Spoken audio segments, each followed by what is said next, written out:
Welcome to our continuing series on the morning blessings. Wake up in the morning, first thing a Jew has to do is express gratitude to God for all the things that a person experiences as they awaken. Of course, the primary thing is that they're awake and alive. And then we thank God for everything else. And now we're going through the various blessings that correspond to what we become aware of about our existence as we awaken. First, we recognize that it's day, and we're thanking God that God gives the rooster this intelligence, the ability to distinguish between night and day. And then we talk about God opening our eyes and so on. And the last class we discussed how after we already awaken fully and our body is in full mode of operation, we have the clothing on, we have the strength to take on the day. We thank God for spreading the earth over the water, that we have terra firma, that we can stand on solid ground. And that's our first transitional blessing that takes us from experiencing our own faculties to our ability to go out and function as human beings are intended to function. And now we're up to the next blessing, which is, according to one system, because there are two different opinions about the order, we're going to follow the order as it appears in the Siddur of the Alter Rebbe, the founder of Chabad, in which we thank God. We say the traditional opening, "Blessed are you, God, our God, King of the universe." And we conclude with the words in Hebrew, Hamechin, Mitzadei Gaver, who lays out the footsteps of man. This blessing is obviously about the fact that we can walk. Not only are we able to open our eyes and move around and we're able to stand, but we're able to actually move from one place to another. That's the most important thing in terms of reaching out to the rest of the world and interacting with the rest of the world. You have to be able to move from your location. That's what distinguishes an animal even from a plant, that it is mobile. So we're thankful that we are mobile over here and that we are able to take the steps that we need to engage the world. Now, this blessing is in some versions placed after the next version, the next blessing I should say, in which we thank God for all of our needs, which refers to our shoes, and we'll get into that when we get to that blessing. But we're following the approach that the first thing, after recognizing that we have solid earth to stand on, we thank God for our ability to be mobile. Where's the source of this phrase, Hamechin Mitzadei Gaver, who lays out the footsteps of man, or who prepares the footsteps of man, or who establishes the footsteps of man? There are many different ways of translating that word. Where does this phrase come from? It comes from two places. In the book of Psalms, Tehillim, where the psalmist says, describes the way God is the one who prepares, or to use the translation over here, who lays out and establishes the footsteps of man. We're thanking God for his endowing us with that ability to make our footsteps. When a little baby starts to walk, it brings great joy to the parents, because now the child has graduated from one stage of life to another stage of life, and every day we graduate into this new stage of life, the stage of mobility. What is the meaning of this blessing? A little bit more deeply into it. We're not just talking about the physical ability for us to move from one place to another, because we know that everything that exists in the physical world has its counterpart in the spiritual realm. So we're thanking God first and foremost for the physical ability to move about, but we're also thanking God because he is the one who guides us in our lives, who gives us the ability to be mobile in a spiritual, an intellectual, in a psychological, and emotional sense as well. Actually, as I said before, the word that we translate here, who lays out, the word Hamechin, is also translated as who establishes or who directs. God is the ultimate GPS, the godly positioning system. God gives us our ability to know where to go, when to go, how to go, and everything that we have to know in terms of our ability to make changes and differences in the world. Because if we stay stuck in our home and we don't travel, then we don't impact the world. Although, of course, anything you do, even in the privacy of your home, by extension and in spiritual ways, has a ripple effect and can change the world in the other end of the world. That's also true. But the way that God wants us to change the world is to be in a much more direct relationship with it, by walking around, traveling, physically, journeying, meeting people, going out there, interacting. And how do we know where to go, how to go about it? That's where God is the one who sets forth, He establishes, He puts within us this positioning system, enabling us to find our way, to navigate through all of the maze of life. Let's go even a little more deeply into this. Hamechin, Mitzadei, which we said before is reminiscent of a biblical phrase in the book of Psalms and also in the book of Proverbs. Same expression, that Mitzadei Gever, Konanu, God sets forth or establishes the footsteps of man. What that means, the way it's understood by commentators, and especially in the teachings of the Baal Shem Tov, the founder of the Hasidic movement, is that wherever we go, wherever we end up physically, geographically in life, it's not because we chose to go there. We think of it as, I wanted to take a trip around the world, so I went around the world. I wanted to take a trip to Europe, to do sightseeing in Europe, so I went to Europe. No, we end up where we were intended to go. And if a person says, but one second, I don't feel that anyone is pushing me, anyone is directing me, it's because they lack the understanding that everything that happens, which is a basic principle of the Baal Shem Tov, is by divine providence. Every little detail is by divine providence. That's even true about a leaf. A leaf falling off the tree, the Baal Shem Tov says, and flutters in the wind and lands on the ground, is all part of a divine design that affects the whole running of the universe. Certainly, when it comes to the goings-on of a human being, the highest level of creation, that it's all part of a master design, that God put us where we are supposed to be. And why are we supposed to be in that place? That's also part of a godly plan. It's not just arbitrary. We have something to accomplish. The least of which, of course, it might be we might be saving someone's life. We're in the right place at the right time to save someone's life. It might be that we could do something else to help someone.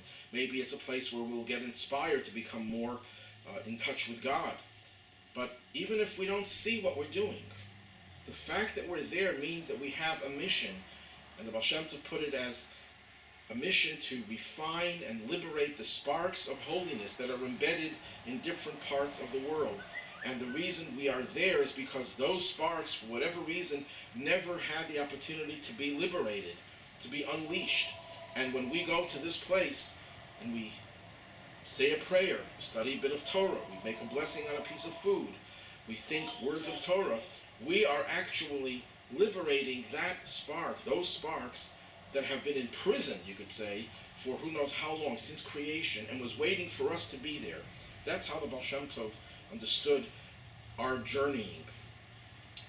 There's a story of a rabbi who was very close to the king, the sultan, and the king was always very friendly with him and treasured his advice and counsel. And one day, the king sees him rushing, so he stops him in the street and he says, "Rabbi, where are you going?" And the rabbi shrugged his shoulders and says, "I don't know. I have no idea." And the king he was not in a good mood apparently. He got very irate. The rabbi is mocking him. He's rushing somewhere and he doesn't know where he's going. What is he trying to hide from the king? So he has him thrown into prison. This was done impulsively, of course. The king realized that the rabbi is too smart to say something so stupid as "I don't know where I'm going." So he visits the rabbi in his cell and he says to him, "Rabbi, I know that you are smarter than that. Why did you tell me I don't know where I'm going?" And the rabbi said, "Isn't it obvious that I don't know, that I didn't know? Did I have any idea I would end up in this prison cell? If you would have asked me where I was planning to go, I would have said, I'm planning to go to this and this place. But if you ask me, where am I going? That is something only God has the answer to. And that's why I didn't tell you the place that I was planning to go, because that's not what you asked me. This story illustrates the point that we end up where we're supposed to be. And this is what we're saying in the morning as well. We're thanking God. We're giving praise to God, who gives us the opportunity to be his agent in carrying out his design by going out of our own little cocoon and traveling, again, physically traveling, and getting to different places to engage the world and reform and transform and refine the world as God sees fit. We're thanking him for giving us that opportunity, for giving us that energy. Now, does that mean that God is doing it all and we get no credit for it? Well, the end of that verse in Psalms is, V'darko yechpatz. God desires his path. That even though by going to all these places, we are actually simply carrying out God's plan, and he positioned us there, but because we respond to that initiative and we make the effort to go out and to do what we have to do, God says, I desire what you're doing, and I give you full credit. The Maggid of Mezrich, Rabbi Dov Ber, who was the successor to the Baal Shem Tov as the leader of the entire Hasidic movement, he says there's something very interesting we find in the Talmud, that we know that there were two types of sanctuaries. In the desert, the Jews had a Mishkan, a temporary traveling sanctuary. After they came into Israel, they built the Beis Hamikdash, the Holy Temple, a permanent structure. And the Talmud says that wherever the Torah speaks about one, it applies to the other. It speaks about the other, it applies to this one. Mishkan and Migdash, portable sanctuary, and Holy Temple, they're all the same. So what's the point? What are the rabbis of the Talmud trying to tell us? What message are they trying to convey to us? And he says the following. In life, we have two different ways in which we accomplish things. There are times when we have a venue, an established place where we devote ourselves to doing godly and holy things. We have a synagogue, a place where we come and we congregate to pray to God. We have a house of study where we sit and we study Torah. Our own homes that are devoted to Torah study, prayer, and good deeds are very much like a synagogue.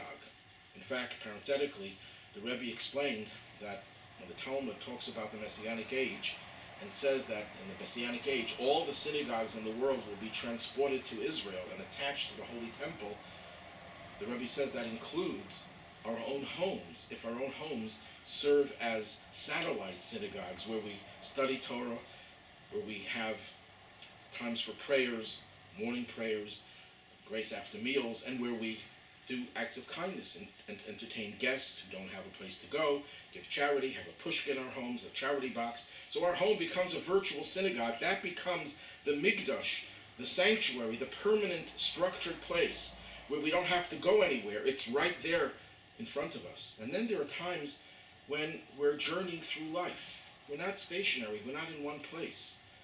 We're doing things. We go to work. We're not working with our mind focused on spiritual things. We're focused on our job. You can't think of two things at the same time. We're in a fluid mode, in a journeying mode. Yes, the ultimate goal is to reach the promised land. The ultimate goal is to bring whatever we do to a point where it can be translated into some good deeds. We make a living, so we give charity to the poor and the needy, and so on and so forth. So these are the journeying ways of serving God. And you know what? The Talmud says they're both the same.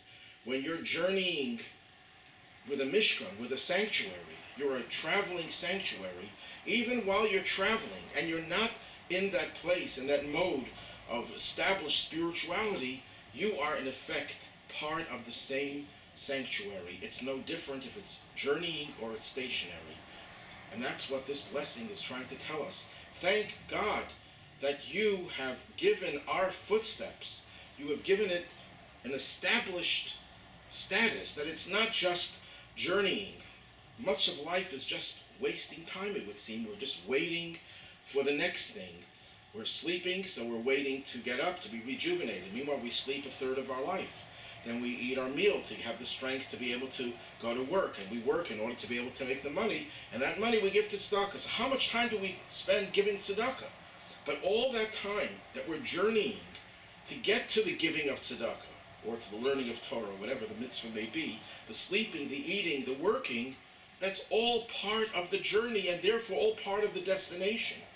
Same thing is true with regard to our existence in exile. We are considered to be on a journey. Our destination is the promised land with the Beis Hamikdash with Mashiach at our head.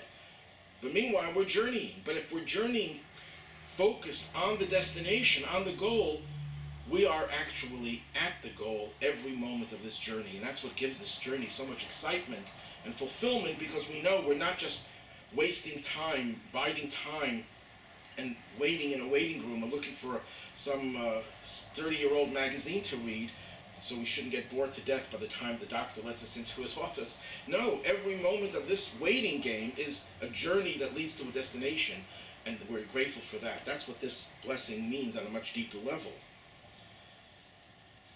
The Baal Shem Tov said something related to this whole concept that I find very interesting, and I just heard about this statement of the Baal Shem Tov, that when a person wants to go on a trip, you shouldn't think, well, maybe I shouldn't go. No, it should be encouraged. The desire to go on a trip is an indication that God is encouraging you to go on that trip, because He's trying to get you to do something that you cannot do where you are in your home. The journey is where you're able to change things that you couldn't do when you were home. He wants you to go into the Mishkan mode, away from the Migdash mode, temporarily, of course. I find fascinating and exciting this notion that wherever you go, even when you get lost, there's a purpose and a plan. Sometimes we discover what the purpose is, or at least part of the purpose. Much of the time, we won't know. But we have to believe that we always accomplish something. And that's why I find it very exciting that when I get lost driving somewhere, sometimes to make it a little bit easier to swallow, I realize this. You know what? The Baal Shem Tov would have told me that this is part of your mission. God is sending you around along this side road that you've never seen before. Something is there for you to do. And I remember years ago, 20 years ago, I was traveling on a highway, and I was very low on gas, and I'm the type that will wait until the last drop of fuel to get refilled, and there were no gas stations along the road. So each time we passed an exit, my wife was saying, please stop off, go here. And I said, no, I don't want to get off the exit. Going to take us too far away from the road. I want to get home sooner. I'll find an exit where there's a gas station very close to the exit. I'm traveling 1 mile, another mile, 10 miles, 20 miles, 30 miles, and I see that I'm soon going to get stuck. So I take the first exit, and behold, it was about 5 or 10 minutes on the small road until I was able to find a gas station. And at the gas station, I meet a friend of mine who got stuck there. I'm not going to go into the whole story, but if I hadn't been there, who knows how many hours he would have been stuck. And I was able to do this mitzvah of helping my friend only because I was going on my journey without knowing what I was doing. But God was guiding me to the place where I had to be to help that person. There's a famous story of the Rebbitzin, the Rebbe's wife, who would take rides occasionally with her aide, and they would take a certain road, and once there was a detour, and they take a different road, and they go a little bit on that road, and she tells the driver, go back, because she noticed a truck that was removing articles from a house. Apparently someone did not pay their rent, and they were now being evicted. So she asks the driver, her aide, to find out what was going on, and make a long story short, how much money they were in arrears, and she wrote out a check to the marshal, and all the furniture was put back in the home. And she told the aide, the time I was a child, I was told that if ever you go on a road and you're going on a detour. Something is changed. You should look for the divine providence, the reason why you're there. It's an opportunity, perhaps, for you to help someone, which is what you did. Question. This blessing talks about who lays out the footsteps of man. Now, usually, English translations, when they translate the word that's used for a person, Adam, they will translate it as man, but it really means person. But the word man is used generically. It doesn't mean man as opposed to woman. When it uses the word gover, gover specifically means the man. It's the masculine. And the question is, why over here does it use the masculine form rather than a generic form? And this masculine form in particular, the one that means man, but it means the strong one, the physically more strong person. What is the reason? I didn't find any of the commentaries addressing this, so meanwhile I'll have to share a theory that I have. That, well, one could argue that traditionally women would stay home, and to them it wouldn't be the greatest blessing that God sets forth the footsteps of a woman because she was not really doing that much traveling. But there's no, that couldn't be the only reason. There must be something deeper. And I think it's based on a passage in the Talmud that says that traveling for a man is more difficult than it is for a woman. What is the logic behind that? Without going into too much depth, a woman is much more closely associated with the idea of a home, of a permanent, established place. The purpose of creation, we've discussed this in many of the classes, as stated in the Midrash, and the entire Tanya, you could say, is based on this notion. The teachings of the Rebbe absolutely revolve around this notion that God created the world because he wanted a home. The reason why we want homes, we want to have a house and a home, is because we get it from God, who's our creator. God wants a permanent, stable place within which to reside. He wants to be welcome in this physical world of ours. And how do we make him welcome? By doing mitzvahs. Who is much more into providing a home? Women are, much more than men. They make the house into a home. They bring love, light, purity, faith, devotion into the home, making the four walls and the roof into a real divine edifice. They do it because that's their strength. Doesn't mean women can't go out into the world and engage the world and change the world, but traveling is not her mission because it's not the area in which she was endowed with superior abilities. Her ability to transform a location into something permanent, that is her strength. Whereas the man's challenge is mostly moving about, getting into new situations, and constantly changing the mission. For the woman, the mission never changes. Even when she moves, she builds her own sanctuary. She takes her home with her. It's part of her personality. It's part of her soul.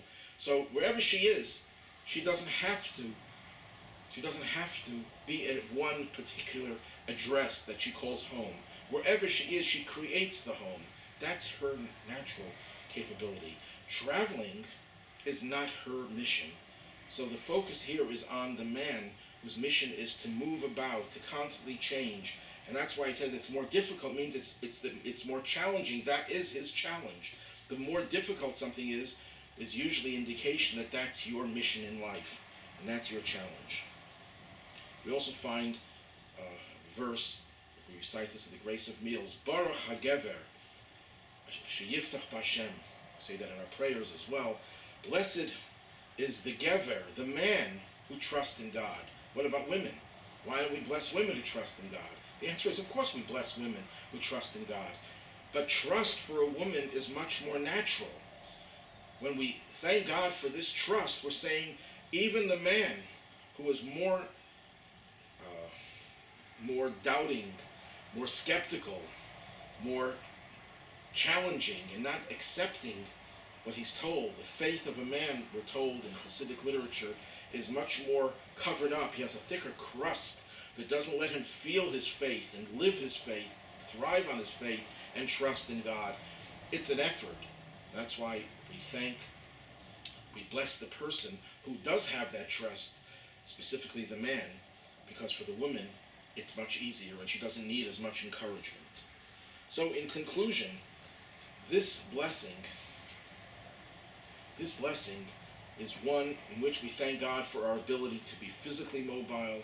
It thanks God for our ability to be spiritually mobile and to endow every bit of our travel, every movement that we make in life with meaning and significance that is commensurate with and consistent with God's plan and God's positioning system. God willing, next week we will go to the next blessing, which in some Siddurim and some prayer books is actually the one before the one we have today, and we'll discuss why there are two different versions as to the order of these blessings. Meanwhile, have a good evening, and we hope you'll tune in again next week.